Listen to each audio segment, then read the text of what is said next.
Aleluia, louvado seja o nome de Jesus.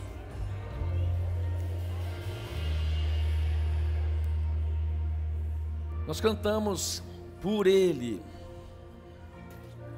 por Ele. Sabe, amados, nós precisamos aprender a descobrir, a encontrar Ele em toda a Bíblia. Toda a Sagrada Escritura, de Gênesis a Apocalipse, Jesus se encontra nela. Toda, como diz a própria Escritura, que toda a Escritura diz respeito e revela a pessoa do Senhor Jesus Cristo. Nós cremos na revelação da palavra, e a palavra revela a pessoa do Senhor Jesus Cristo. E a revelação da pessoa do Senhor Jesus Cristo, amado, em nossos corações, em nossas vidas, é que de fato nos dá a salvação. Eu encontro a salvação, eu encontro o sentido verdadeiro de vida, eu encontro a paz verdadeira quando eu encontro Jesus Cristo. E eu amo ler a Bíblia e encontrar Jesus em toda a Bíblia. Eu vou contar a história para vocês de um homem. Capítulo 5 do segundo livro de Reis conta a história desse homem, um homem chamado Naamã. Esse homem entra na história bíblica, e a história desse homem é uma história que aponta para o nosso Senhor e Salvador Jesus Cristo. A Bíblia diz que Naamã era um importante comandante do rei da Síria, um homem honrado e respeitado pelo Senhor, porque por meio dele, o seu Senhor conquistou grandes batalhas. Mas a Bíblia diz, porém, Naamã era leproso. Leproso. Esse importante homem, esse homem honrado, esse homem respeitado, esse homem que saía para uma empreitada, para uma luta e voltava vitorioso, encontrava-se leproso. Você sabe que a lepra na Bíblia tem um significado. Na verdade, alguns significados. A lepra significa impureza. A pessoa que tinha lepra no Velho Testamento, cerimonialmente era considerada impura. Espiritualmente, ela simboliza a impureza do pecado. Assim como no Velho Testamento, a lepra distanciava o leproso das demais pessoas, essa impureza espiritual nos distancia de Deus. Outra coisa que a lepra era considerada é que a lepra produzia na pessoa um isolamento. A pessoa era obrigada a se distanciar das demais pessoas e ficar num lugar específico. Isolamento. Hoje muitas pessoas também estão assim, num isolamento. Eu chamo de um ostracismo. A pessoa está enclausurada em si mesma. Pessoas vivendo traumas, pessoas vivendo medos, pessoas vivendo sentimentos ruins e alimenta esses sentimentos ruins dentro dela, e esse sentimento cada vez mais vai enclausurando essa pessoa, levanta essa pessoa numa vida de um ostracismo espiritual, escondido dentro da sua própria alma. Outra coisa que a lepra simbolizava é que ela produzia na pessoa incapacidade. A lepra ia deteriorando a pessoa ia perdendo a sua força física, emocional. Tudo isso estava acontecendo com esse homem chamado Naamã.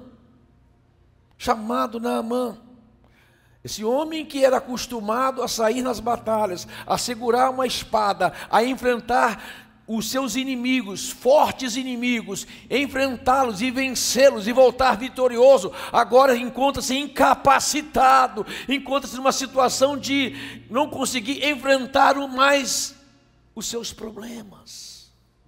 Falta-lhe força, falta-lhe agora coragem. Mas em uma das suas empreitadas de Naamã, ele foi até Samaria, na terra de Israel, e levou cativo uma menina. Que menina! Essa menina, mesmo sendo cativa, levada como prisioneira, quem sabe concorrentes, até a casa de Naamã, para se tornar escrava na casa de Naamã, essa menina encontrou na sua situação caótica, momentânea, encontrou-se naquele momento de luta, de medo que ela estava enfrentando numa terra estranha, numa casa estranha, levada como escrava. Essa menina encontrou naquele momento propósito e missão. Amado, que isso é extraordinário, que mesmo você vivendo num momento difícil da sua vida, mesmo você passando por uma situação que você não consegue compreender o porquê, mesmo você estando lutando contra uma situação que está totalmente em oposição a você, você consegue ver em tudo isso missão e propósito. O apóstolo Paulo fala em uma das suas cartas: eu sei viver contente em toda e qualquer situação, eu sei passar por escassez e sei ter abundância, eu sei passar por um momento de luta, de tremenda luta, mas também está em momento de felicidade e alegria. E depois Paulo diz: tudo posso naquele que me fortalece. Ou seja, Paulo sabia encontrar na adversidade, Paulo sabia encontrar em meio aos problemas sentido de missão e propósito. Quando uma pessoa tem sentido de missão e propósito, não importa o que ela passa em sua vida, ela tem paz interior, ela tem segurança, ela tem contentamento, porque ela sabe assim: eu sei em quem tenho crido, estou bem certo do que é poderoso que para guardar o meu tesouro até o dia final. Se o Senhor permitiu que eu passasse por essa situação, é porque tem um propósito. Em tudo isso eu vou descansar no Senhor e saber o que o Senhor quer fazer em mim e através de mim. Você está entendendo, amado? Ninguém pode levar uma pessoa que tem senso de missão e propósito a viver uma vida desanimada e sem segurança e sem paz interior.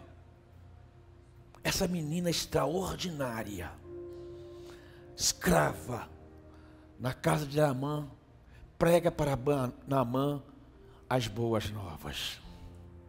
O que são boas novas? São boas notícias. Uma notícia que pode dar a uma pessoa uma esperança. Fala comigo, esperança. Essa menina chega para Naamã e diz para Naamã assim: Naamã, se você estivesse na minha terra, em Samaria, você encontraria um profeta e ele curaria você da sua lepra.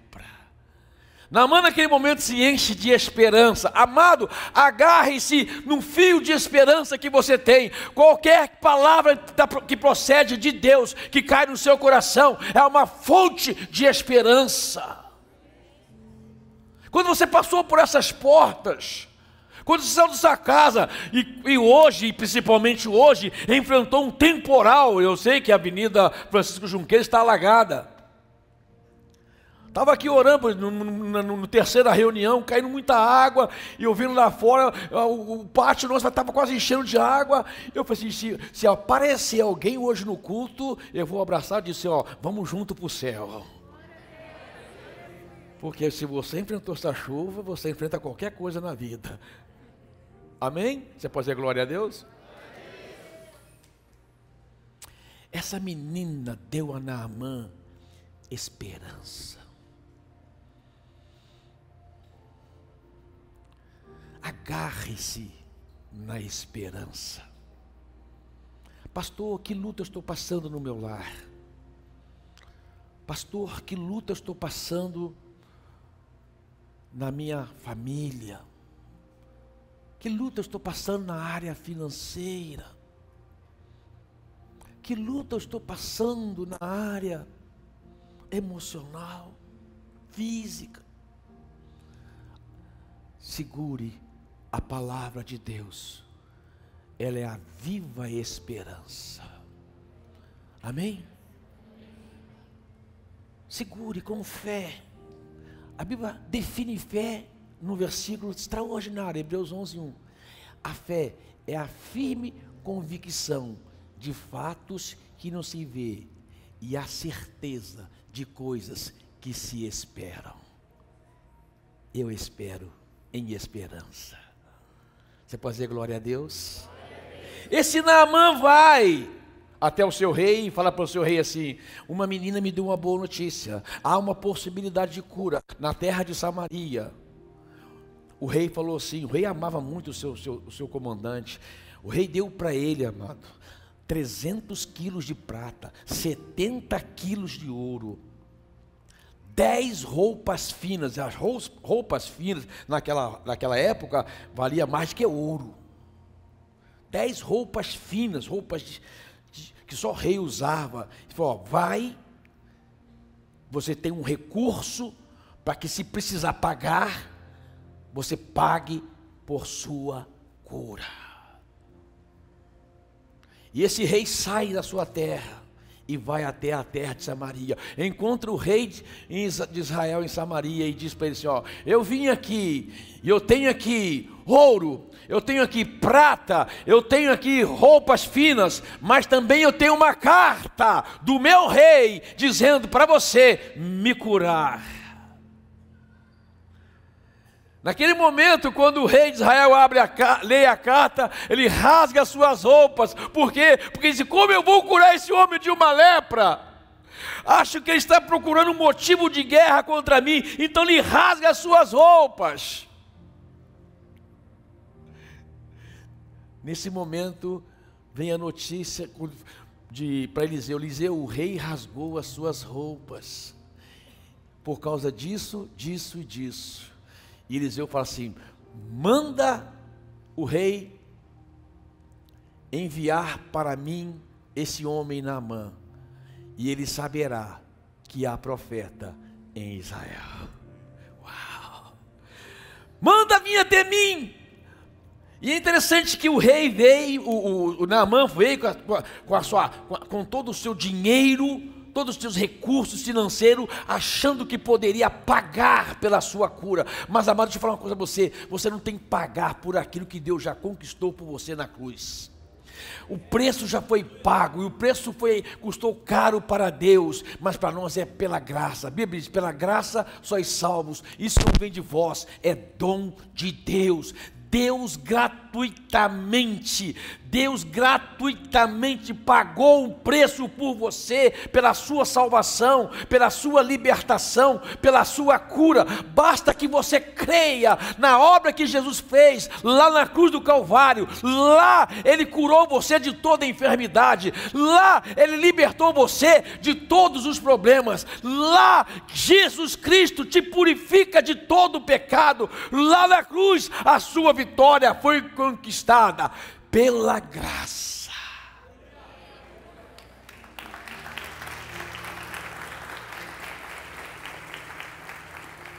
E Naamã vai até o profeta Eliseu. Mas antes de ele encontrar o profeta Eliseu pega o seu moço, ó, vai lá e dá um recado para Naamã. Manda ele mergulhar 7 vezes no rio Jordão. E é sobre isso que eu vou pregar hoje. Sobre esse rio. Esse rio que aponta para a pessoa do Senhor Jesus Cristo. Esse rio que está lá em Apocalipse 22:1. Há um rio cujas águas são cristalinas e puras, que procede do trono de Deus e do Cordeiro. Há um rio. Há um rio. Quando Naamã recebe a notícia de Eliseu que ele teria que mergulhar no rio Jordão. Ele fala assim: eu mergulhar no rio Jordão? Na minha terra, em Damasco, tem os rios Arba e Farfar, com as águas mais limpas do que todas as águas de Israel. Eu não vou mergulhar neste rio. Sabe qual era o problema de Naamã? É o problema da humanidade. Por que a humanidade tem tanta resistência de entrar neste rio? Por que os homens têm tanta resistência para mergulhar neste rio? A primeira situação é que Naamã, ele tinha uma armadura. E por detrás dessa armadura mostrava quem de fato Naamã era. E para mergulhar no rio, ele teria que tirar sua armadura e mostrar sua lepra. Sabe que o problema nosso é esse? Nós temos vergonha e medo de ficar nu na presença de Deus. O primeiro homem, Adão, ele tinha comunhão perfeita e completa com Deus. Todos os dias, na virada do dia, Adão ia nu encontrar com Deus. E a Bíblia diz, ele não se envergonhava, porque não tinha motivo de vergonha.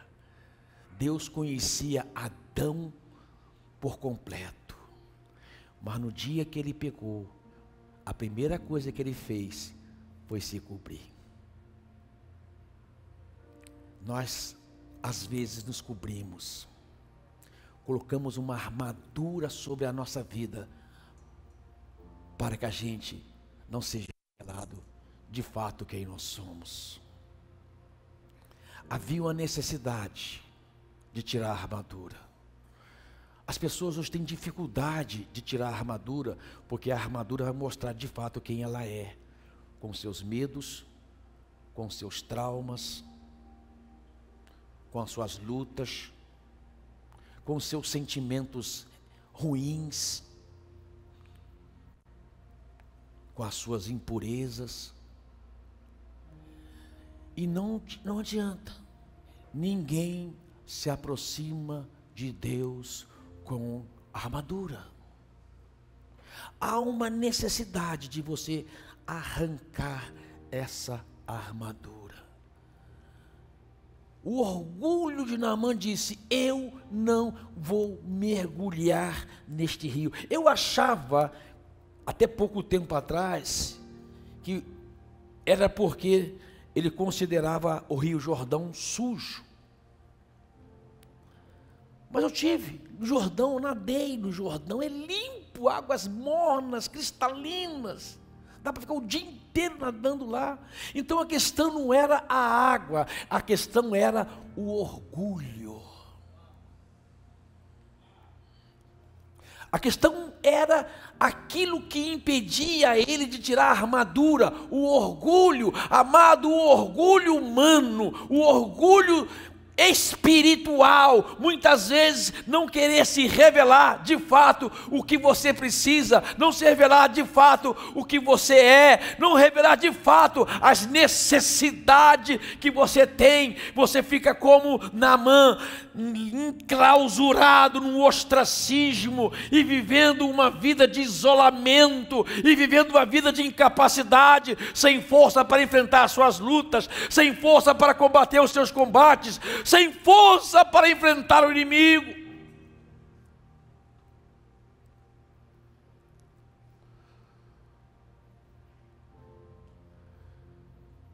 O orgulho impede muitos de se aproximar verdadeiramente de Deus e encontrar em Deus a sua verdadeira libertação.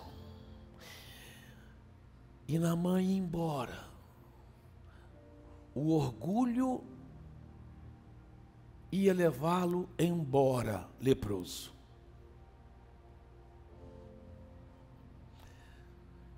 Nisso chega um dos seus moços, um dos seus servos que estava acompanhando a sua comitiva e fala assim para ele: meu senhor, se o profeta tivesse pedido uma coisa difícil para o senhor não faria? Ele disse: sim, faria qualquer coisa. Eu trouxe aqui 70 quilos de ouro, eu trouxe aqui 300 quilos de prata, 10 roupas finas, a carta do próprio rei da Síria. Então, meu senhor, por que você não mergulha no rio? Deixa eu falar uma coisa para você. Ande perto de pessoas espirituais e sensatas. Sabe? Tem pessoas que ficam vendo fantasma em muita coisa, né? Tem pessoas que é tão espiritual, tão religiosa, tão espiritual, que perdeu a sensatez. Perdeu o tino de sensatez. Porque fé anda junto com obediência, e fé também anda junto com sensatez. Aquele rapaz foi sensato e teve fé. A fé que Naamã não tinha, teve no lugar para Naamã. Disse: Naamã, vai lá, meu irmão, meu senhor, faça isso. Não é tão complicado assim. E para dizer para você uma coisa muito importante: a maioria das coisas da nossa vida não são complicadas, é nós que complicamos.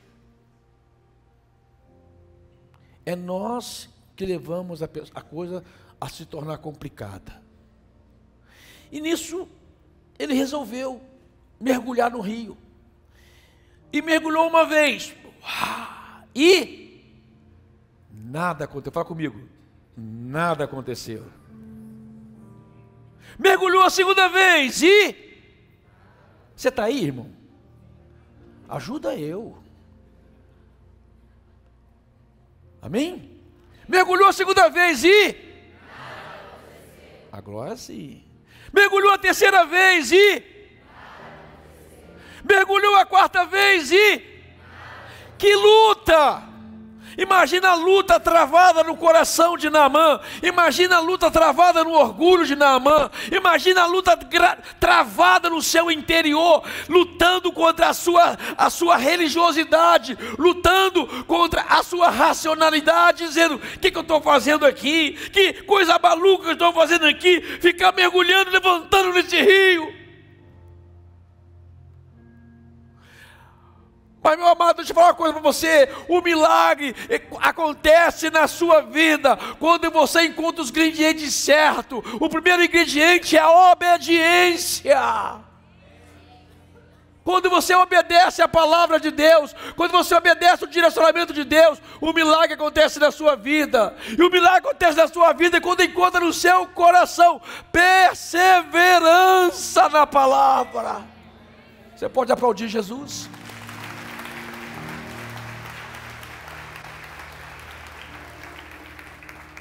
Mergulhou a quinta vez e... Mergulhou a sexta vez e... A sexta vez foi a luta maior.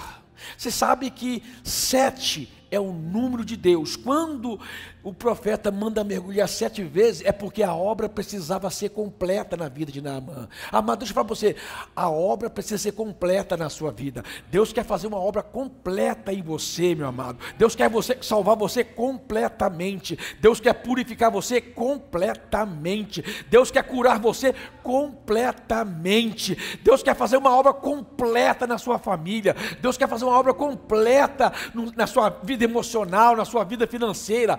A obra de Deus é completa. O 7 é o número completo, é o número de Deus. Mas na sexta vez a luta foi travada, porque 6 é o número do homem, e 666 é o número da besta. Naquele momento, amado, eu creio que o inferno se levantou contra Naamã para impedir Naamã de fazer o 7º mergulho. Amado, o 6 é a tentativa do homem a alcançar Deus sem Deus. Porque 666 nunca vai conseguir ser 7. Por quê?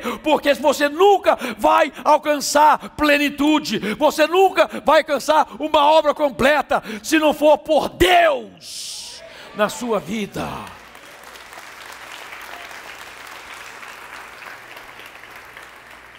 Que luta! A sexta vez foi uma luta, uma travada nas regiões celestiais. E deixa eu falar para você uma coisa, amado. Está havendo uma guerra espiritual, está havendo uma luta incessante para impedir a obra completa de Deus na sua vida, a obra completa de Deus na sua família. E você precisa resistir ao diabo e ele fugirá de vós. Você vai dizer amém? Está chegando a hora, já falei, eu tenho falado isso aqui constantemente, dos crentes se levantaram com a armadura de Deus, e lutar com a armadura de Deus, as batalhas de Deus, e vencer o inimigo, porque maior é aquele que está em nós do que aquele que está no mundo. Amado, a Bíblia diz que você já é mais do que vencedor por meio de Cristo Jesus. Você é vitorioso, você tem o leão da tribo de Judá na sua frente, você tem um grande general que é Cristo lutando as suas batalhas. Que guerra! Naamã, que guerra! Ele mergulhou a sexta vez, subiu, estava como da primeira vez, nada tinha acontecido. Fala para o seu vizinho assim, ó, não desista, meu irmão. Fala para ele, não desista. Oh.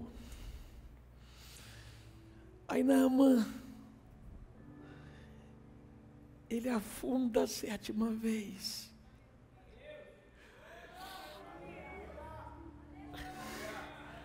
É a 7ª vez. Agora os céus estão com Naamã. Agora a obra da cruz, o rio de Deus, o rio que procede do trono de Deus e do Cordeiro, agora começa a passar na vida de Naamã. Há um rio que passa, há um rio.